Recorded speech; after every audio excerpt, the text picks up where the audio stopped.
కోడి ముందా గుడ్డు ముందా అనే దానికి ఫైనల్గా ఆన్సర్ దొరికేసింది. మరి వివరాలకు వెళ్దామా?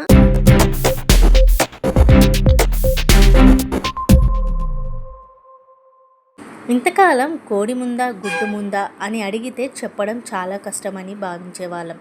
క్రిటికల్ సమయాల్లో కోడి ముందా గుడ్డు ముందా అంటే ఏం చెప్తాం అనేవాళ్ళం. కానీ శాస్త్రవేత్తలు ఈ చిక్కు ప్రశ్నకు సమాధానం వెతికారు. గుడ్డు కాదు, కోడే ముందు అని తేల్చారు. ఒకప్పుడు పక్షులు, సరీసృపాలు గుడ్లు పెట్టడానికి బదులుగా పిల్లలకు జన్మనిచ్చేవని తేల్చారు. జెనీవా విశ్వవిద్యాలయంలోని జీవరసాయ శాస్త్రవేత్త మెరైనా ఓలివెట్టా నేతృత్వంలోని బృందం ఈ విషయాన్ని వెల్లడించింది. బిలియన్ సంవత్సరాలకు పైగా ఉనికిలో ఉన్న ఇచ్థియోస్పోరియన్ సూక్ష్మజీవి అయిన క్రోమోస్పెరా ఫెర్కిన్సీ అనే ఏకకణజీవి అధ్యయనం ఆధారంగా పరిశోధకులు కోడే ముందు అని తేల్చారు. కోడి గుడ్లు పెట్టడానికి ముందు పిండం లాంటి నిర్మాణాలను ఏర్పరచుకునే సామర్థ్యం జంతువుల ఆవిర్భావానికి ముందే ఉండవచ్చని పరిశోధకులు తేల్చారు. పరిస్థితులు అనువుగా మారే వరకు అవి తమ పిల్లలను గర్భంలోనే దాచుకునేవని కనుగొన్నారు.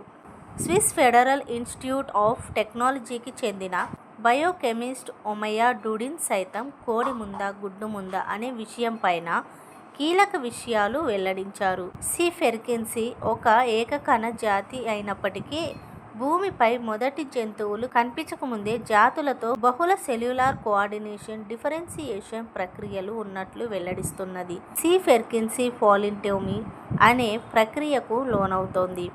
ఇది జంతువుల పిండం అభివృద్ధి ప్రారంభ దశలను పోలి ఉంటుంది. ఆ తరువాత నెమ్మదిగా గుడ్డుగా మారినట్లు తెలిపారు. సి ఫెర్కిన్సీ జీవ పరిణామ సిద్ధాంతం ప్రకారం గుడ్ల కంటే ముందే కోళ్లు ఏర్పడ్డట్లు పరిశోధకులు అంచనాకు వచ్చారు. అంతేకాదు, తొలినాళ్లలో కనిపించిన గుడ్లకు నేటి గుడ్లకు పోలిక అస్సలు లేదన్నారు. పరిణామం చెందుతూ వివిధ రకాల జంతు జాతులుగా అభివృద్ధి చెందాయన్నారు. సో గుడ్డు కంటే ముందే కోడి వచ్చినట్లు భావిస్తున్నారు. మనం ఇప్పుడు చూసే గట్టి పెంకుల లాంటి గుడ్లు డైనోసార్ల కాలంలోనే ఏర్పడ్డట్లు గుర్తించారు. అంతకుముందు కోడి పిల్లలు జన్మించేవని అంచనాకు వచ్చారు.